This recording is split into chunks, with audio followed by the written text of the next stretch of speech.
Isang aktor sa tuktok ng kanyang karera. Gwapo, may pambihirang karisma at may maliwanag na kinabukasang naghihintay sa kanya. Ngunit matapos lamang ang isang gabi ng kasiyahan, natagpuan siyang bumagsak mula sa ikalimang palapag hanggang sa lupa. Wala ng buhay ang kanyang katawan, nakahandusay sa ilalim ng malamlam na ilaw ng gusali ng apartment. Idineklara ng mga pulis na ito ay isang aksidenteng dulot ng labis na pag-inom ng alak. Ngunit dahil sa sunod-sunod na mga kakaibang detalye, hindi ito pinaniwalaan ng publiko. Bakit nakasara ang pinto mula sa loob? Bakit naman biglang nasira ang mga security camera sa mismong oras na yun? At higit sa lahat, bakit mamamatay sa katahimikan ang isang aktor na naghahanda para sa kanyang pagbabalik sa industriya, dala ng isang kontratang nakakahalaga ng milyong-milyong dolyar? Ang tanong, ang pagkamatay pa ni Yu Minglong, isang kilalang aktor sa China, ay isang simpleng aksidente lang o isang madilim na sapwatan na tinakpan ng makapangyarihang mga kamay? Hindi na lamang ito kwento ng isang bituin, kundi maaaring pinto patungo sa karumihan at sikreto ng buong entertainment industry.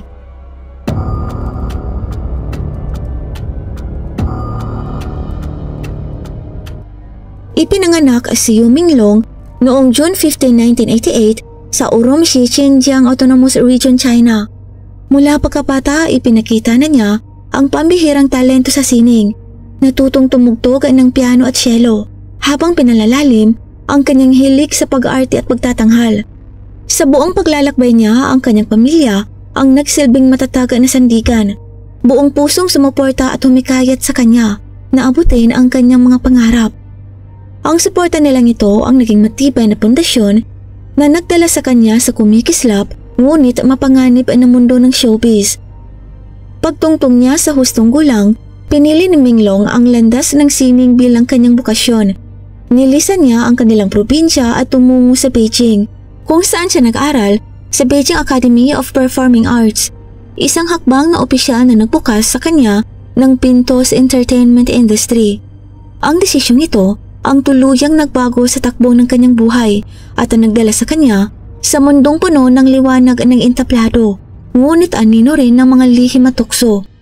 Nagsimula ang karera ni Minglong noong 2007 nang sumali siya sa palabas na My Show My Style, kung saan nakapasok siya sa top 16 sa rehiyong Tian. Bagamat hindi siya umabot sa finals, ang karanasang yun ang nagbigay sa kanya ng mahalagang aral at kumpiyansa sa entablado. Sa mga sumunod na taon, patuloy niyang hinasa ang sarili sa iba't ibang talent competitions.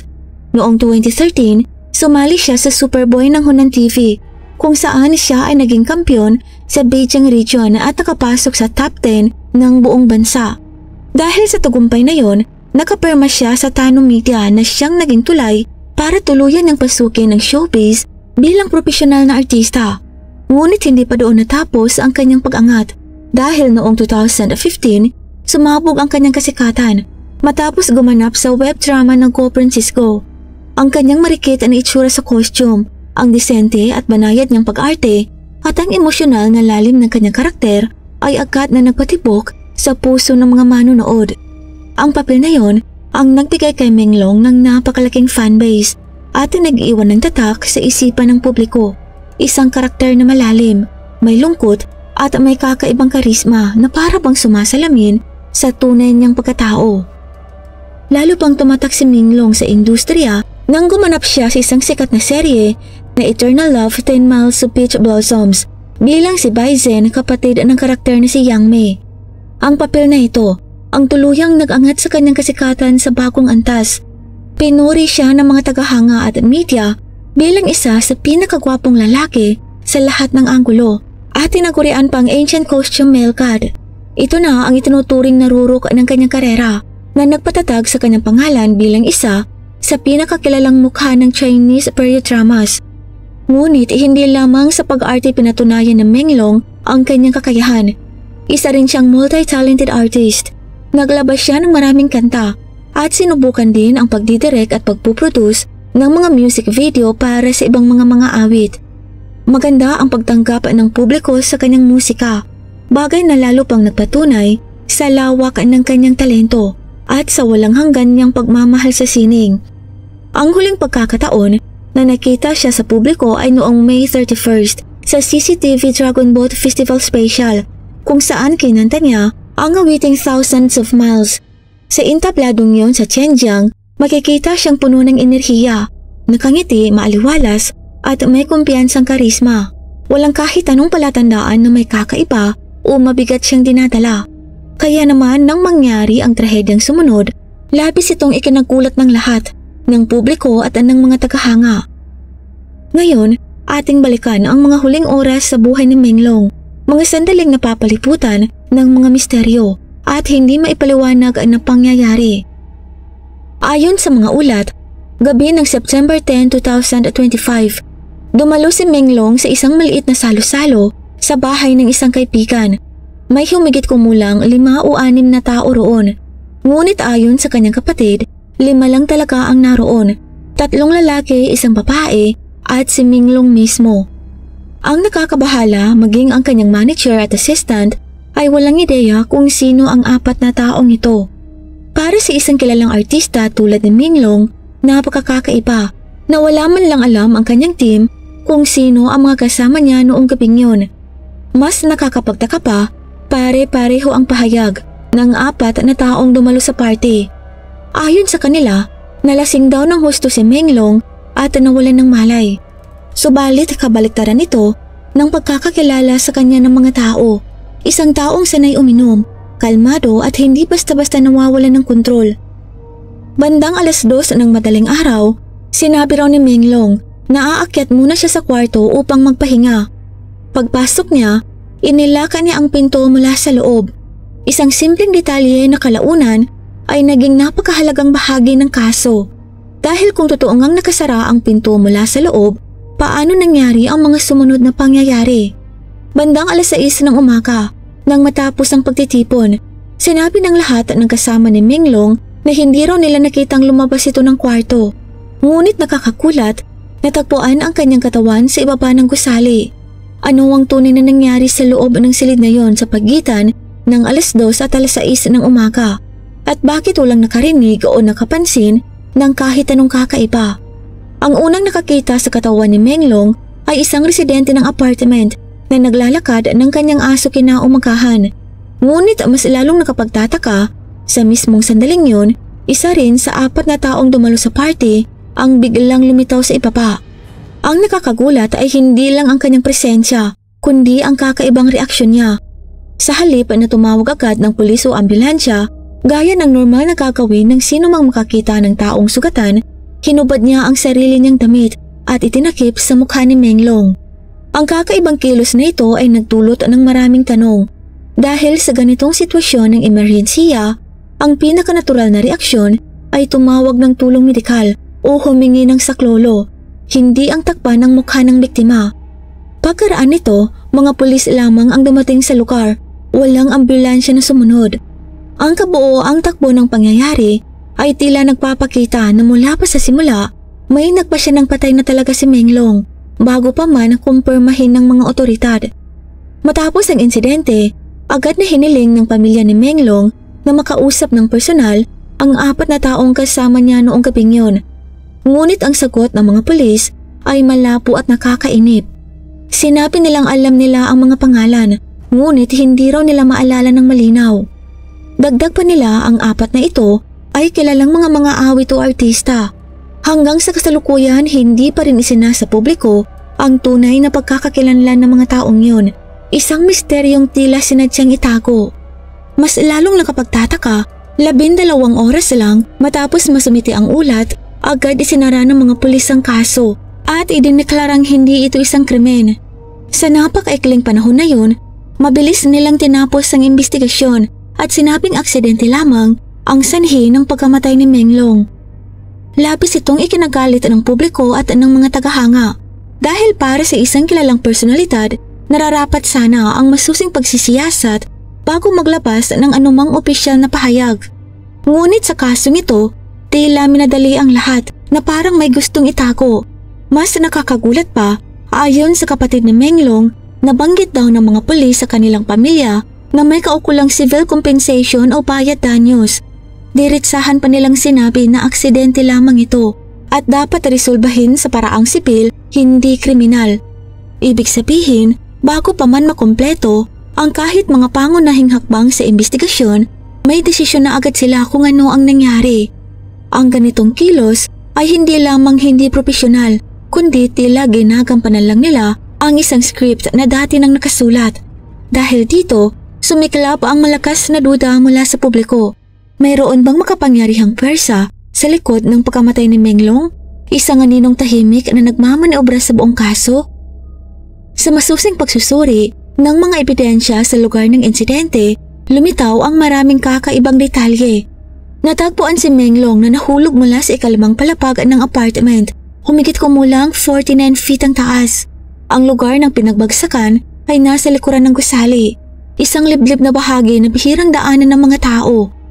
Sa lohikal, ang taas na yon ay hindi agad nakamamatay, maliban na lamang kung ang pagkakahulog ay sobrang matindi o may ibang salik.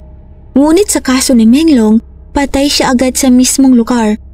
Mula umano sa isang mapagkakatiwalaang source, sinabi na siya ay bumagsak ng patiwarik, dahilan ng matinding pinsala sa ulo na nagdulot ng agarang kamatayan. Ito ay kakaibang detalye. Dahil sa karamihan ng mga aksidenteng pagkahulog, bihirang eksaktong ganito ang posisyon ng katawan, maliban na lang kung may puwersang nagtulak o may nangyaring pakikipagbuno. Bukod pa rito, sa bintana ng apartment, nakita ang maraming bakas ng pagkakamuto-gasgas na tila palatandaan ng pagkikipaglaban o pagkapit bago siya tuluyang nahulog. Mas nakakapagtaka pa, ang grills na bakal sa labas ng bintana ay sinadyang putulin na nag-iwan ng siwang na kasya lang ang isang tao. Pinagsama-sama, ang lahat ng ebidensyang ito ay hindi nagtuturo sa isang simpleng aksidente, kundi tila maingat na planadong pangyayari.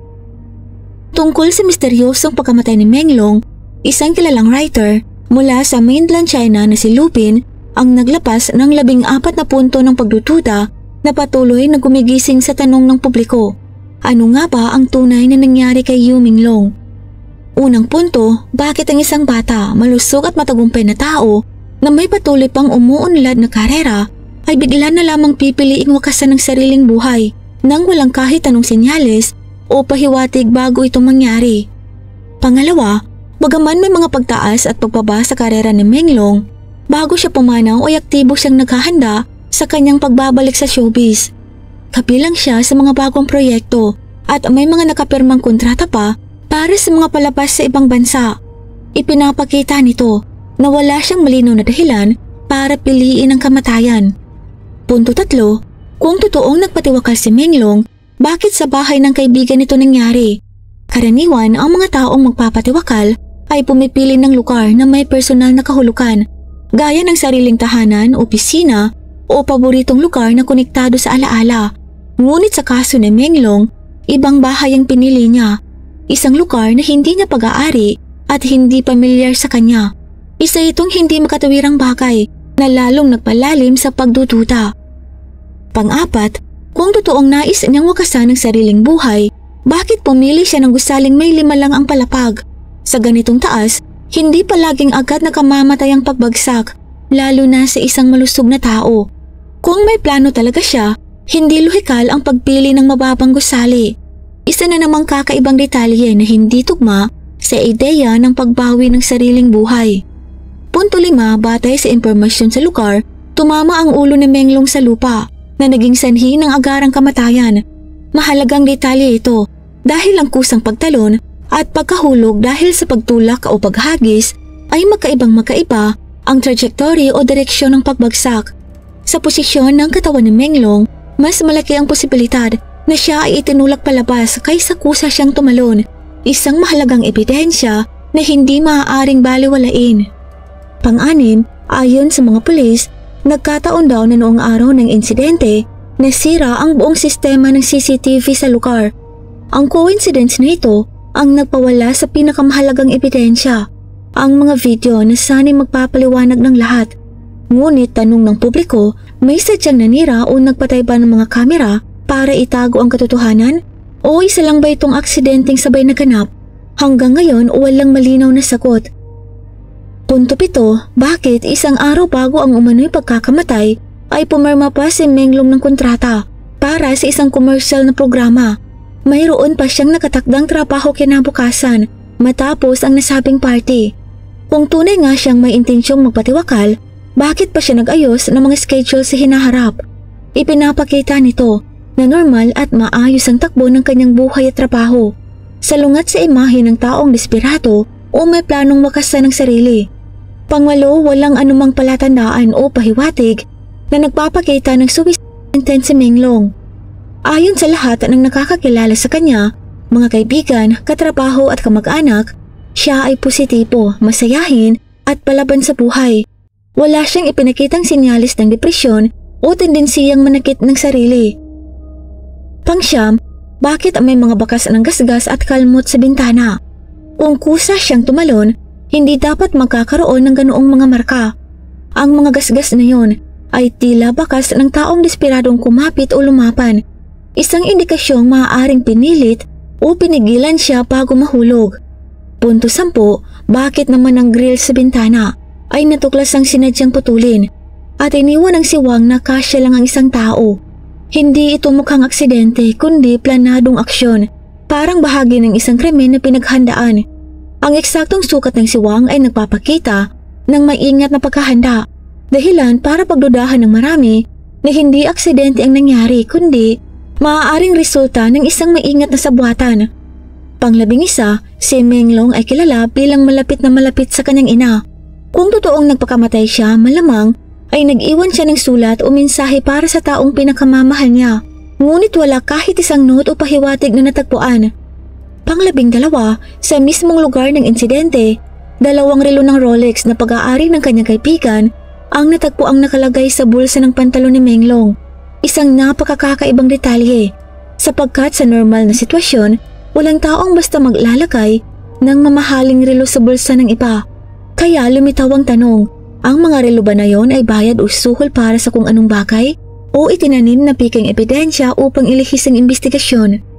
Pagkatapos ng insidente, hindi kailanman sinuri ng mga pulis ng detalyado ang mga contact log o laman ng cellphone ni Menglong. Gayong ito sana ang pinakamahalaga at pinakakritikal na ebidensya sa buong kaso. Punto 13, ayon sa mga pulis, ang mga kaibigang nakasalo ni Menglong sa hapunan noong gabing yon ay 4 na kilalang personalidad sa mundo ng musika at pelikula. Ngunit hanggang ngayon, hindi pa rin inilalantad ang kanilang pagkakakilanlan. Wala ring isinagawang masusing investigasyon sa 4 na taong ito, dahilan upang lalo pang lumakas ang hinala ng publiko. Punto 14, sa kaso ni Menglong, mabilis na nagpasya ang mga pulis na ito ay isang kaso ng pagpapatiwakal nang hindi man lang nagsagawa ng komprehensibong pagsisiyasat. Maging ang mga paksang may kinalaman sa insidente na minsang nanguna sa internet searches ay bigla ring binura o tinanggal, pati na rin ang mga post ng mga taong nagtatangkang magbahagi ng impormasyon. Dahil dito, maraming mamamayan ang nagtatanong, mayroon mang makapangyarihang pwersang nagtatago ng katotohanan upang ito ay hindi na mabunyag kailanman? Lahat ng mga palatandaang ito ay malinaw na nagpapakita na malaki ang posibilidad na biktima ng pagpatay si Menglong. Kung susuriin ng paisa-isa, maaaring may mga paliwanag sa bawat detalye. Ngunit kapag pinagsama-sama, lumilitaw ang isang larawan na puno ng kabalintunaan at ang mga hindi maipaliwanag na pangyayari. Bukod dito, isang video umano na kuha bago ang pagkamatay ni Menglong ang kumalat online at ang laman ng mga ito ay tunay na nakakakilabot. Sa isang video may makikitang anyo ng isang lalaki sa bintana na tila nakikipagbuno, kasabay ng malalakas na sigaw ng isang tinig ng lalaking kahawig ng boses ni Menglong. Marami ang naniniwala na yon ang huling sigaw ng tulong ni Menglong. Sa isa pang video na kuha umano ng kapitbahay sa tapat ng gusali, makikita sa malabong kuha na maraming tao sa loob ng silid. Nagkakatuwaan na may ilan pang walang saplot. Ang kaguluhan na yon ay malayong malayo sa isang normal na pagtitipon. Isang netizen din ang nakadiskubre ng selfie na di umano'y kuha ng isa sa mga dumalo sa party. Sa refleksyon ng sunglasses makikita raw ang anyo ng 2 taong nagbubuno at tila may isang taong nakatali na pinaniniwala ang si Menglong mismo. Bagaman malabo sapat ito upang magdulot ng matinding pagdududa. Wala pang opisyal na kumpirmasyon sa mga videong ito, ngunit nagpayanig ito sa social media. Dahil dito marami ang nagtanong, bago ba siya namatay, si Menglong ba ay pinahirapan o inabuso? May nakababahala pa, ang mga taong nag-upload ng video ay mabilis na pinatahimik. Tinanggal ang mga post at nilock ang kanilang mga account. Parang may malakas na impluwensyang kumikilos sa likod ng lahat upang itago ang mga ebidensya. Ang ganitong mahigpit na pagkontrol ng impormasyon ay lalo pang nagpatibay sa paniniwala ng publiko na totoo ang mga video. Ang kaso ni Menglong ay hindi lang naging kontrobersyal dahil sa misteryosong pagkamatay, kundi nagbukas din ng nakakatakot na katotohanan tungkol sa madilim na mundo ng industriya ng aliwan sa China, ang mga parte ng kasakiman at kulturang sapilit ang pag-inom na matagal nang umiiral. Isang kilalang paparazzi mula Taiwan ang minsan naglantad sa isang TV program tungkol sa madidilim na lihim sa mga party ng mga artista sa Beijing. Ayon sa kanya, ang mga ganitong pagtitipon ay malakihan at tumadalo rito ang mga sikat na artista, manager, direktor at mga makapangyarihang negosyante. Sa mga ganitong okasyon, sapilitan ang labis na pag-inom. Walang pakialam kung ayaw o hindi kaya ng mga dumalo. Dagdag pa rito, 2 grupo raw ang may pinakamalaking kapangyarihan sa mga ganitong party. Una, mga babaeng manager na may hawak ng kinabukasan ng mga batang artista. Pangalawa, makapangyarihang kalalakihan. Kadalasan ay may malaking impluwensya at underground connections. Sa ganitong sitwasyon, madalas na naiipit ang mga baguhang artista. Kailangan nilang maglingkod, magtakay at minsan ay sumunod sa mga kahilingang lampas sa profesional na hangganan. Ang mga ganitong pagtitipon, bagamat ipinapakitang networking o project discussion, ay kadalasang nagiging lugar ng katiwalian at immoral na transaksyon. Ang mga revelasyong ito ay lubos na tumutugma sa mga kumakalat na video na may kaugnayan sa pagkamatay ni Menglong, na lalo pang nagpatibay sa mga hinala na maaaring naging biktima siya ng isang madilim na lihim na kultura sa likod ng industriya ng libangan. May mga bulong-bulungan na ang malagim na gabing yun na party ay kabilang din sa ganitong uri. Dahil lumano sa pagtanggi ni Menglong na makibahagi sa ilang aktibidad o marahil ay nakasaksi siya ng isang bagay na hindi niya dapat nakita na pasama raw siya. Ang teoryang ito ay umaayon din sa matinding pahayag ni Huang Zita sa isang livestream kung saan ipinahayag niya ang galit laban sa sapilitang drinking culture sa mundo ng entertainment. Ayon sa kanya, pagod na nga ako sa trabaho. Bakit kailangan ko pang makipag-inuman? Kapag hindi ako sumama, ilalagay niyo ba ako sa blacklist? Ibinunyag din ni Wang Gatao na minsan, isang babaeng trainee na bagong pasok sa industriya ang lumapit sa kanya, umiiyak dahil pinipilit daw siya ng kumpanya na dumalo sa mga inuman. Nang alukin siya ng alak, malamig na sinabi ng nasa harapan niya, "Inumin mo yan at magiging sayo ang lahat ng oportunidad." Ngunit nang tumanggi ang babae, minura siya at pinaiyak at kinabukasan, pinilit pa ring pumunta sa isa pang party. Sa isa pang mas malalang kaso, isang baguhang artista ang pinilit uminom ng sobra-sobra hanggang sa magdugo ang sikmura. Ngunit hindi niya ito maipahayag sa publiko dahil sa takot.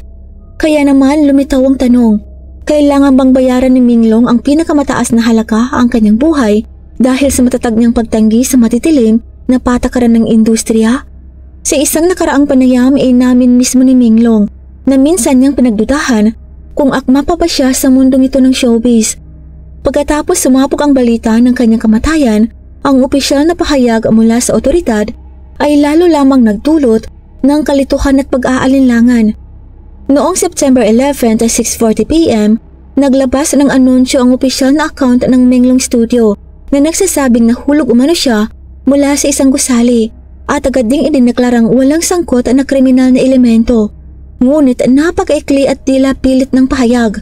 Kulang sa respeto at detalyeng dapat sana ay ipinaliwanag sa publiko. Mas nakakagulat isiniwalat ng kapatid ni Menglong na ang naturang pahayag ay hindi galing sa studio mismo, kundi ipinilit di umano ng pulisya na ilabas. Pagsapit ng September 16 ng gabi, ang ina ni Menglong gamit ang account ng kanyang anak ay naglabas ng pahayag na sinasabing aksidente lamang ang nangyari dulot ng labis na pag-inom at nananawagan sa publiko na huwag nang maghinala. Ngunit imbis na mapakalma ang mga tao, lalo lamang itong nagpaalab ng mga hinala. Maraming netizens ang nagsabi na hindi natural ang tono ng mensahe. Hindi ito mukhang galing sa isang inang bagong nawalan ng anak, kundi parang isang puwersadong pahayag.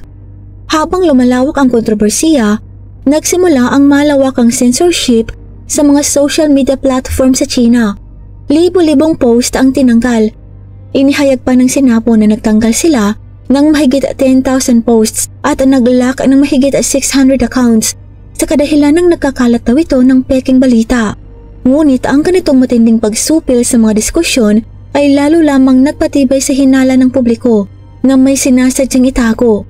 Kung tunay ngang aksidente ang nangyari, bakit kailangan pang pigilan ang mga usapan at kritisismo? Dahil sa ganitong abnormal na tugon, marami ang naniniwala na may malaking lihim sa likod ng kaso, isang katotohanang hindi maaaring ilantad. Mas nakakabahala pa, ang ilang reporters at independent media na nagtangkang mag-imbestiga ay pinatahimik at tinakot. Patunay umano na may makapangyarihang puwersang kumukontrol sa kaso. Matapos ang pagkamatay ni Menglong, ang mga reaksyon mula sa mga kasamahan niya sa industriya ay naging labis na kapansin-pansin. Noong September 13, si Sun Durang, isang senior manager, ay naglabas ng pahayag na puno ng galit at kalungkutan. Ayon sa kanya, masyadong maraming kaduda-dudang bagay sa pagkamatay ni Menglong. Tinuring raw niya itong parang sariling anak, kaya hindi niya matanggap ang ganoong misteryong paglisan. Isang direktor din ang nananawagan ng muling imbestigasyon, habang si Chen Xiaodong na minsang nakatrabaho ni Menglong ay diretsahang nagtanong, bakit napakahirap sabihin ng totoo at maging tapat? Ngunit ang kanyang post sa Xiao Hongshu ay agad ding tinanggal. Karamihan sa mga artistang nagsusulong ng hustisya ay pinatahimik at ang iba pa ay nakatanggap ng pagbabanta sa buhay. Ang ganitong censorship at mananakot ay lalo lamang nagbigay linaw na may isang malaking puwersa na ayaw ilantad ang katotohanan. Samantala, ang mga tagahanga ni Menglong ay nagbahagi ng dalawang damdamin, ang pagnanais na protektahan ang imahe ng kanilang idolo at ang pagkahangad na malaman ang totoo. Para sa kanila, si Menglong ay isang mabait, seryoso at talentadong artista at hindi dapat mabaon sa limot ang kanyang buhay dahil sa isang malabong insidente. Sa gitna ng kalungkutan, nagsimula silang magsulat online, umaasang makamit ang hustisya para kay Menglong at hinihintay ang araw na mabubunyag ang katotohanan. May ilan pang netizens na nagsabing nakapansin sila ng kakaibang detalye sa mga dating live stream ni Menglong. Sa isang broadcast, anang biglang mag-freeze ang screen, bahagyang ibinaba ni Menglong ang kamay mula sa kanyang bibig at mahina niyang binulong, tulungan niyo ko. Hindi raw ito napansin noon, ngunit nang ulitin ng mga manunood, malinaw ito. May ilan pang nagsabing minsan ay nagpadala siya ng tahimik na SOS signal, isang kilalang senyas ng saklolo sa international na simbolo, ngunit walang nakapansin. Lalong pinagtibay ng mga detalye na ito ang paniniwala ng publiko na nasa panganib si Menglong at paulit-ulit siyang nagbigay ng palatandaan, ngunit walang tumugon. September 21st at 9:30 ng gabi, naglabas ng opisyal na pahayag ang Beijing Chaoyang Public Security Bureau. Ayon sa kanila, isang 37 years old na lalaki ang namatay matapos mahulog mula sa taas matapos umanong uminom ng alak. Kasabay nito, pinuna nila ang mga taong nagkalat ng peking video para lamang daw magkaroon ng views at likes at nagbanta ng kasong kriminal sa 3 tao. Dagdag pa ng pulisya, matapos nilang suriin ang lugar, magsagawa ng autopsy at i-review ang mga CCTV footage, wala silang nakitang palatandaan ng krimen at ayon sa kanila, tinanggap ito ng pamilya. Hinimok din nila ang publiko, natigilan ng paglikha o pagpapakalat ng chismis at igalang ang pamilya upang maiwasan ng karagdagang sakit. Ngunit malinaw na sa ilalim ng matinding pressure ng publiko, mas pinili ng mga otoridad na higpitan ng kontrol sa mga usapan at tila anumang susunod na talakayan ay mabubura rin sa censorship. Gayunpaman, isang bagay ang hindi maikakaila. Sa likod ng kumikinang na ilaw ng entertainment industry, napakaraming anino at lihim na hindi alam ng publiko. Isa ba itong totoong aksidente o isang krimeng maingat na itinako sa likod ng kinang ng showbiz? Ang hinihingi ng publiko ngayon ay hindi isang madali ang pahayag na dikta ng kapangyarihan, kundi isang malaya, patas at malinaw na imbestigasyon. At yan ang kabuuan ng kaso nito.